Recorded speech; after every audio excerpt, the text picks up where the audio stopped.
E eu gostaria de pedir licença a você para partilhar um pouco dessa experiência.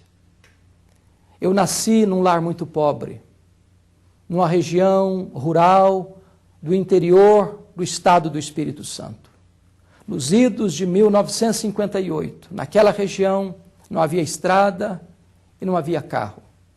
Quando uma pessoa ficava enferma, ela tinha que ser transportada por uma padiola, um lençol amarrado num varal, caminhando pela trilha até buscar os recursos médicos. A minha mãe estava grávida do seu último filho, já em estado adiantado de gravidez, quando ela caiu gravemente enferma. Meu pai entendeu que ela não suportaria uma viagem de padiola 40 quilômetros até onde morava o farmacêutico. Ele mandou chamar o farmacêutico, ele veio, a examinou e disse: essa mulher não vai sobreviver. Ela está muito fraca e a criança que está no ventre dela está em agonia de morte. Nesse momento de dor e de desespero, o meu pai disse: o senhor precisa me ajudar. E o farmacêutico respondeu: a única chance da sua mulher sobreviver é sacrificar a criança. Se não sacrificar a criança, a mãe morre junto com a criança.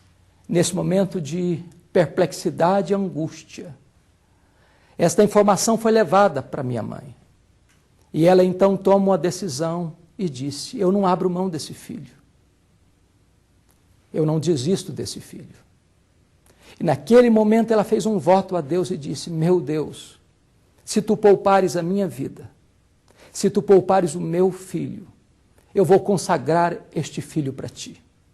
Para que ele seja um pregador, para que ele seja um pastor de almas, para que ele seja um ministro do Evangelho. Deus ouviu a oração da minha mãe e eu nasci. Nasci num lar pobre, numa região rural. Fui calçar o meu primeiro par de sapatos aos 8 anos de idade, com as mãos calejadas. Eu tinha um sonho desde criança, o sonho de estudar. Mas onde eu morava só tinha escola primária. Eu não sabia o que era uma cidade aos 12 anos de idade. Eu não sabia o que era luz elétrica. Eu não sabia o que era uma televisão. Mas por providência divina, minha professora querida, que me alfabetizou, estava se mudando para Vitória. E sabendo do meu sonho de estudar, me convidou, disse: você tem coragem de vir comigo? E eu disse para ela: se os meus pais deixarem, eu vou. E com 12 anos de idade, eu subi na carroceria de um caminhão e fui morar em Vitória, passando por lutas, por dificuldades, talvez até por algumas privações. Mas eu mantive-me sólido e firme no propósito de estudar, de realizar um sonho.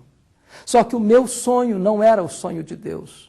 Minha mãe, sábia que era, nunca me contou esta história, porque ela não queria que eu fosse sugestionado para um seminário, ela queria que Deus trabalhasse o meu coração. O meu sonho era ser advogado, era ser político. E eu me empreendi nesses sonhos. Com 18 anos de idade, eu tirei meu título, me filiei num partido. E eu não perdia nenhum dos comícios que se realizavam em épocas de campanha. Até o dia em que Deus pôs a sua mão sobre mim, me chamou para o ministério. E hoje eu quero compartilhar com você que entendo que não há maior privilégio neste mundo do que ser ministro de Deus, de que ser pregador do Evangelho, de que ter a vida no altar de Deus. E eu louvo muito ao meu Deus, porque lá no passado, a minha mãe, mulher tão simples, resolveu consagrar o melhor que ela tinha no seu ventre, no altar de Deus, para o serviço de Deus.